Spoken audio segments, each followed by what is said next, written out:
Baik, saya akan lanjutkan tentang proses pengelasan welding teknologi yang kita akan bahas di bab GMAW dan FCAW. Nah, sebelumnya kita sudah bahas tentang OAW dan SMAW dengan beberapa keuntungan dan kekurangannya, prosesnya, dan sebagainya. Nah, sekarang kita masuki bab baru, yakni GMAW proses dan FCAW. Kedua proses ini hampir bersamaan, yang membedakan adalah jenis dari elektrodanya. Kalau GMAW, elektrodanya itu berupa kawat yang kecil begitu tanpa ada pelindung flux. Tetapi kalau FCAW, kawat juga tetapi di tengahnya ada flux di tengah. Jadi flux core arc welding. Jadi ada kawat, di tengahnya ada lubangnya, di situ diisi dengan flux. Mesinnya bisa digunakan mesin yang sama. Sehingga nanti harapannya saudara bisa memahami tentang dua proses ini. Nah, GMAW itu singkatan dari gas metal arc welding, atau ada orang yang menyebut dengan MIG, ya, metal inert gas. Ya, GMAW sama dengan MIG welding. Nah, ini adalah salah satu las busur di mana busur listrik dihasilkan antara continuous filler metal electrode dengan wet poolnya. Jadi karena GMAW ini kawat fillernya itu kontinu dalam bentuk gulungan. Beda dengan SMAW yang berupa stick. Ya. Nah, di sini kontinu kawatnya. Ya, sehingga nanti juga ada pengatur karena kawat elektroda ini bersifat automatically, ya. Nah, terminologinya MIG or MAG, ya, MIG or MAG, metal inert gas, dan yang kedua metal active gas.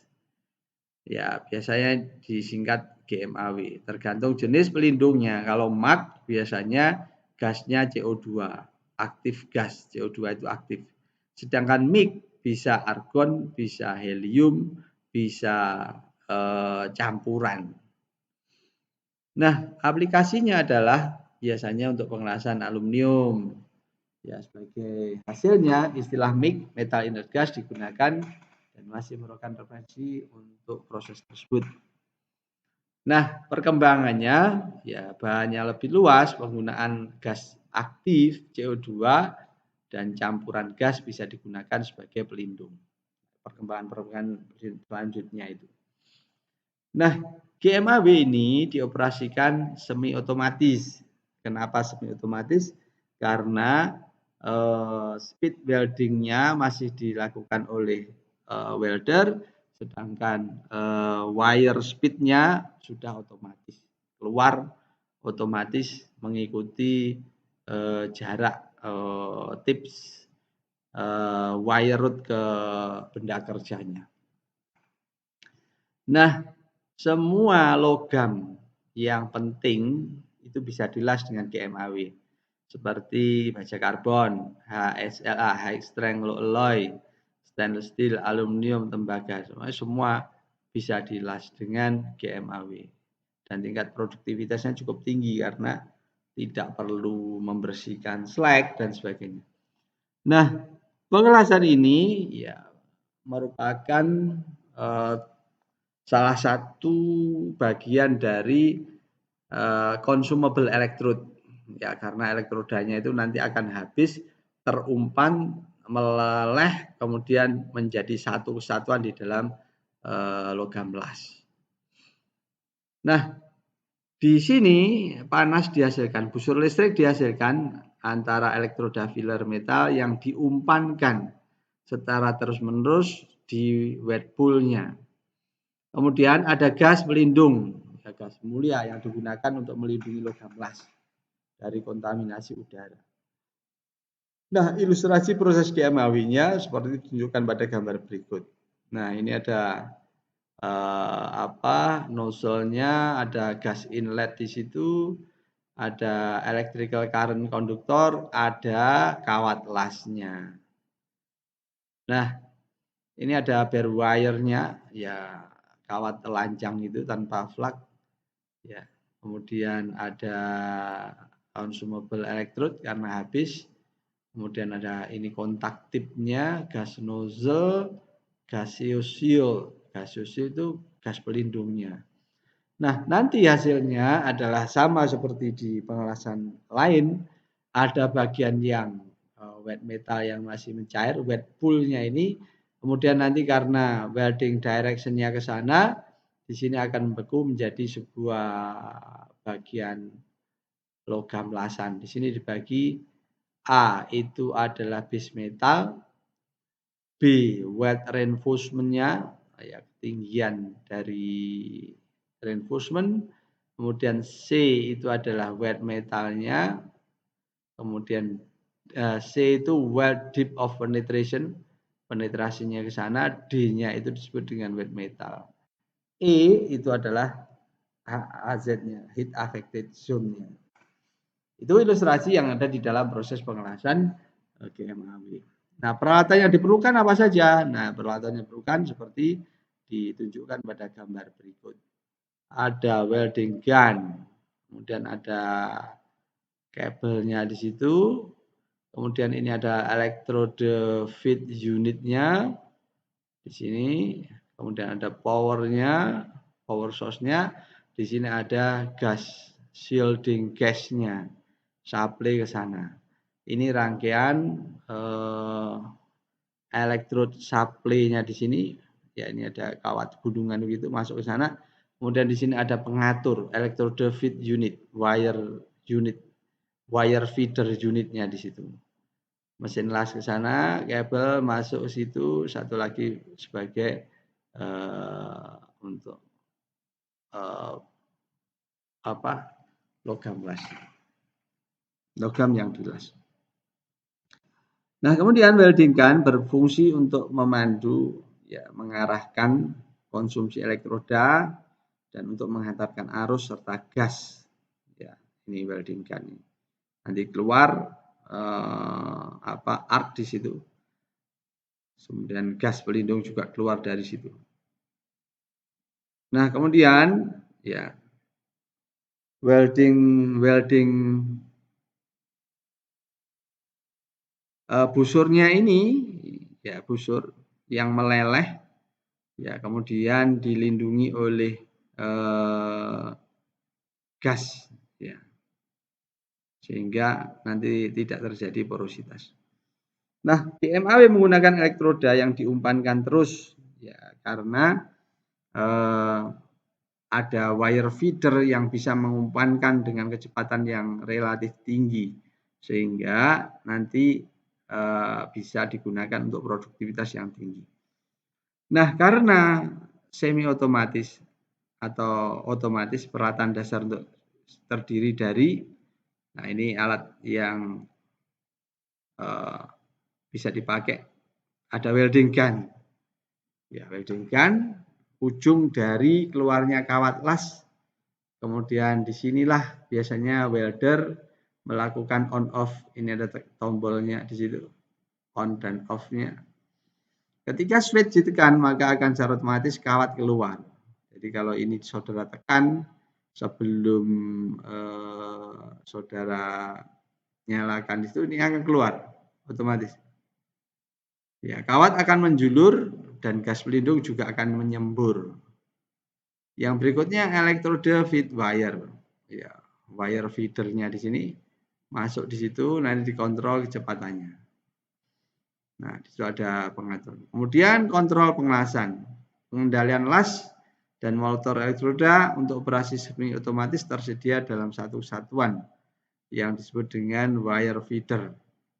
Fungsinya adalah untuk mengatur kecepatan wire feedernya, ya, sehingga biasanya meningkatkan wire speed, juga meningkatkan arus, dan begitu pula sebaliknya.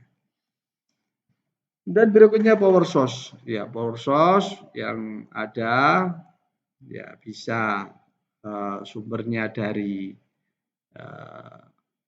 untuk listrik ya biasanya menggunakan DC, ada yang DC EP, DC SP, ya, DC RP, DC SP, atau DC RP atau DC EP. DC EP itu sama dengan DC SP. Ya, DC EP. DC EN sama dengan DC SP, DC EP sama dengan DC RP. Kemudian ada gas pelindung regulatornya. Nah, di sini regulator gas juga selalu disertakan untuk mengatur laju aliran gas yang digunakan dalam proses pengelasan.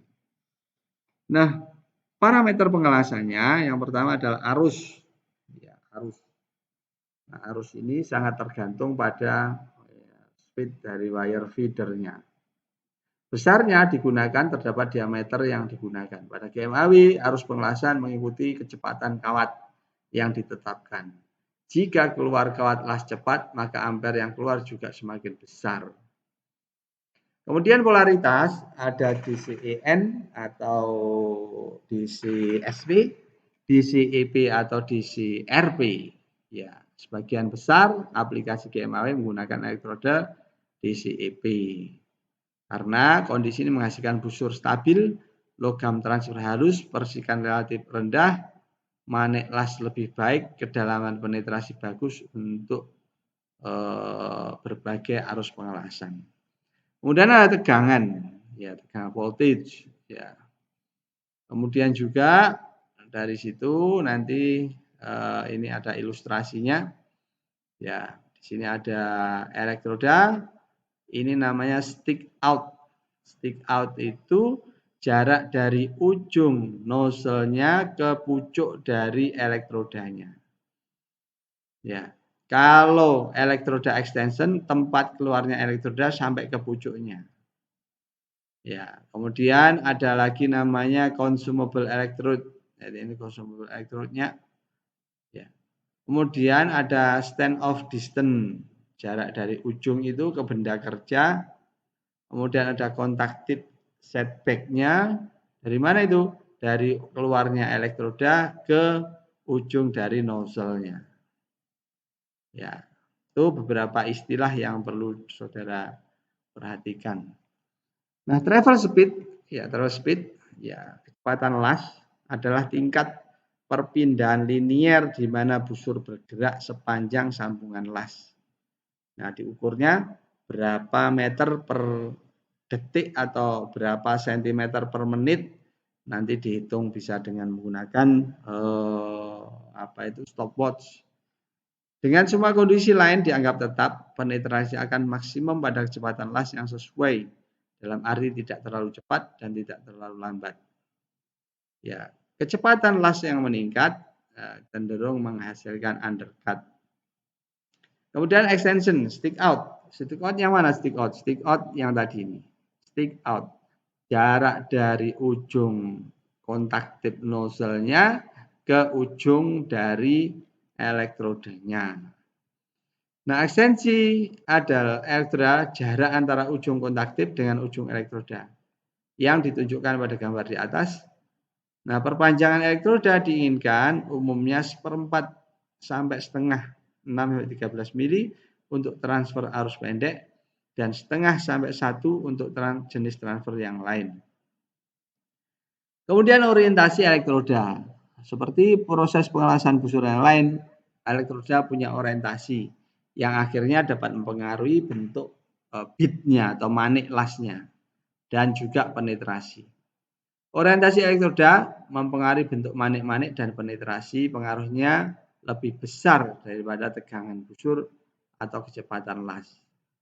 Orientasi elektroda dijelaskan dalam 2 cara. 1, hubungan sumbu elektroda, ya sehubungan arah kecepatan las, travel speed-nya.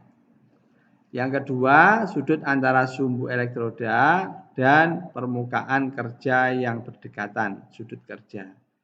Gambar 66 menunjukkan efek dari sudut terhadap hasil manik las.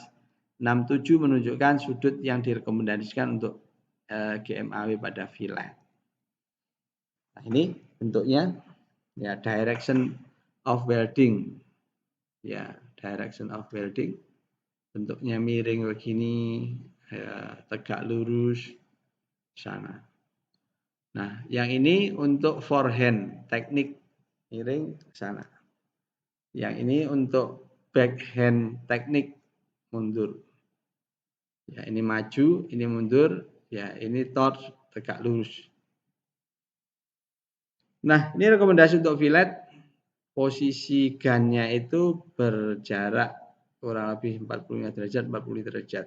Ya, pertama kali mungkin ya tidak perlu diukur, tetapi dikerjakan yang nanti akan menjadi patokan. Kemudian diameter elektroda. Ukuran diameter mempengaruhi konfigurasi manik las. Ya, jika elektroda besar, maka arus juga akan besar. Ya, daripada elektroda kecil. Karakteristik logam transfer yang sama. Arus yang lebih tinggi akan menghasilkan tambahan lelehan elektroda yang lebih besar. Arus rendah ya yang lebih tinggi juga menyebabkan tingkat deposisi yang lebih tinggi dan penetrasi lebih dalam. Namun, pengelasan vertikal dan overhead dilakukan dengan elektroda diameter yang lebih kecil dan arus yang rendah. Kemudian komposisi gas pelindung dan kecepatan laju aliran gas. Nah, ini gas pelindung memiliki efek terhadap pengelasan. Nah, diantaranya cacat dan bentuk manik las. Ini ada gambar yang menunjukkan karakteristiknya 68. Kemudian flow rate harus dilakukan dengan mengacu kepada BPS yang sudah dibuat oleh welding engineer-nya supaya tidak terjadi cacat yang dihasilkan. Nah, ini contoh-contoh perbedaan hasil penggunaan gas pelindung. Kalau argon menghasilkan pola seperti itu, kemudian argon helium seperti ini, helium ya, dan karbon dioksida CO2 cenderung aktif, dalam, lebar, dan splaternya banyak. Kemudian selain itu di dalam GMAW ada apa yang disebut dengan metal transfer. Ya, transfernya logam ke benda kerja itu seperti apa? Ada 3 jenis nih. 3. Pertama ada short circuit. Short circuit dihasilkan pada kisaran arus pengelasan rendah. Ya, pada jenis ini lelehan logam cair, kecil, dan pembekuan cepat. Umumnya cocok untuk menyambung plat tipis metal transfer. Dan untuk sambungan yang memiliki rod opening besar, logam ditransfer dari elektroda ke benda kerja ketika elektroda kontak dengan whirlpool-nya itu, genangan lasnya atau whirlpool-nya. Baru transfer, short circuit, namanya short circuit, kontak metal transfer dengan whirlpool-nya. Arusnya rendah. Ya, globular metal transfer. Nah, transfer jenis ini jika polaritasnya digunakan adalah DCEP, globular DCEP.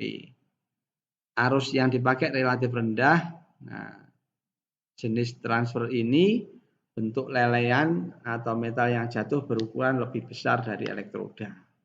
Globular, ukuran metal transfernya lebih besar. Kemudian spray transfer digunakan untuk semua jenis logam dan paduannya. Jenis ini menggunakan arus yang tinggi sehingga transfernya tinggi dan cepat seperti menyembur spray. Sehingga jenis transfer ini tidak cocok untuk mengelas material-material yang tipis. Nah, kemudian GMAW, gas pelindung menjadi hal yang krusial karena gas ini digunakan sebagai pelindung saat pengelasan. Fungsi utamanya adalah memisahkan udara, lingkungan, dan kontak dengan logam cair, sama dengan yang lainnya. Karena ya di sini disebutkan sebagian besar logam bila dipanaskan hingga titik leleh di udara, kecenderungan kuat untuk membentuk oksida, nitrida pada tingkat yang lebih rendah. Oksigen juga bereaksi dengan karbon dalam baja cair untuk membentuk karbon monoksida dan karbon dioksida. produk-produk reaksi bervariasi mengakibatkan cacat pada las, misalkan inklusi, kemudian porositas, ya pengelasan logam, ya. Reaksi produk mudah terbentuk atmosfer kecuali tindakan pencegahan yang diambil untuk memisahkan nitrogen dan oksigen. Ya. Selain menyediakan pelindung, shielding gas memiliki pengaruh sebagai berikut. Apa pengaruhnya? Ya, karakter busur listriknya berpengaruh. Kemudian transfernya juga dipengaruhi oleh pelindung, penetrasi, kedalaman, kecepatan, kecenderungan undercut, tindakan pembersihan, dan sifat mekanik logam las. Nah, ada beberapa gas yang biasanya dipakai, ya baik tunggal maupun campuran. Misalkan di sini ada gas argon dan helium. Ini adalah gas inert. Ya, gas-gas dan campuran dari dua ini digunakan untuk mengelas logam non-ferrous, stainless, karbon. Perbedaannya adalah argon dan helium ya adalah densitas, konduktivitas termal, dan karakteristik busur. Argon ya adalah sekitar 1,4 kali lebih padat daripada udara, sedangkan helium 0,14 kalinya. Sehingga gas argon ini lebih berat dan yang paling efektif dalam melindungi busur dan menyelimuti daerah las pada posisi flat atau datar. Helium membutuhkan sekitar 2-3 kali laju aliran lebih tinggi dari argon untuk memberikan perlindungan yang sama. Karena helium memiliki konduktivitas termal yang lebih tinggi dan argon menghasilkan busur plasma di mana energi busurnya lebih rata.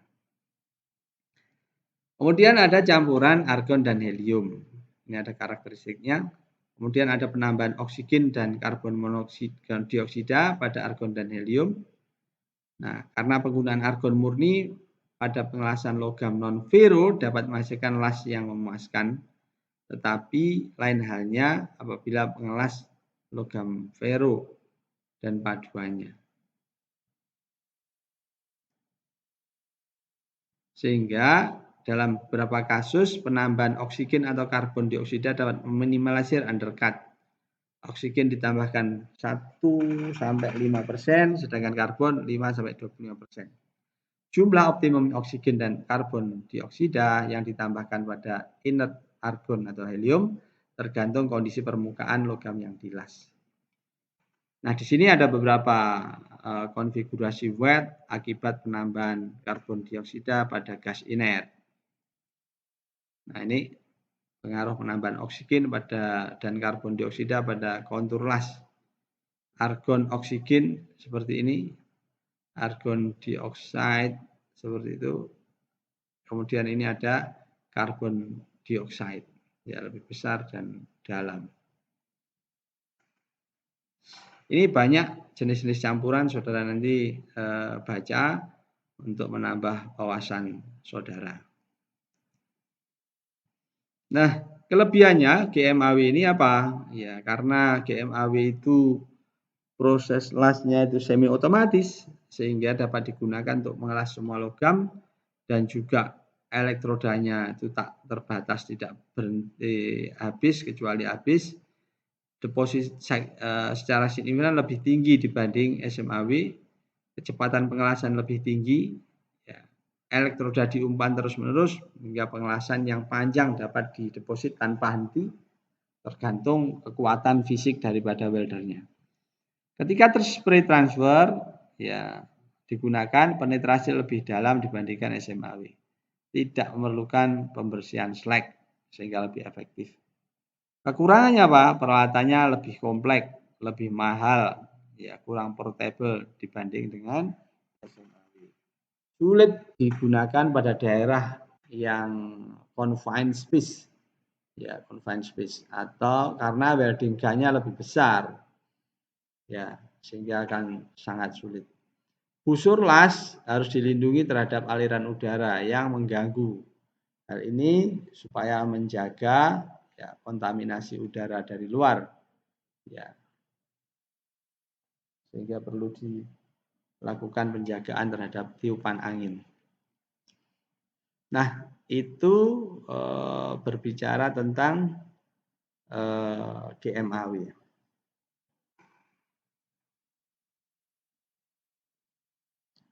Baik, untuk FCAW kita lanjutkan di pertemuan berikutnya.